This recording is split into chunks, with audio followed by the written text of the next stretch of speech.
Respublikamizdagi tekstil sohasini yuragi bo'lgan Andijonning Xo'jaobodiga kelganmiz.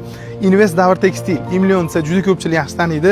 Bu joydagi tadbirkor do'stimiz korxonalariga DLT ERP sistemasini Asmo kompaniyamiz hamkorligida joriy qilganlar. 15 ta ma'lumot yozganmiz. O'tgan videoda yarmini tushuntirdik. Bu videoda qolgan yarmini tushuntirib beraman. Bu tizim bilan brak mahsulotlar kamayadi. QR kod orqali mahsulotni kim tikkani, qaysi operatsiyada xato bo'lgani aniqlanadi. Javobgarlik oshadi. Har bir operatsiya aniq ishchiga bog'langan bo'ladi. Korxona egasi ko'radi. Kesuvda nechta mahsulot, tikuvda nechta mahsulot, qadoqlashda nechta, tayyor omborda nechta. Mahsulot yo'qolishi kamayadi. Harakatlar raqamli qayd etiladi. Rahbar qaysi model foydaliroq, qaysi liniya samaraliroq, qaysi xodimni rag'batlantirish kerak ekanligini aniq biladi. Va bu tizim bilan korxonani kattalashtirish osonlashadi. 50 ta ishchidan 500 ta ishchiga o'sganda ham nazorat bir xil saqlanib qoladi. Va eng kuchli foydalardan biri investorlar oldida kuchli ko'rinadi.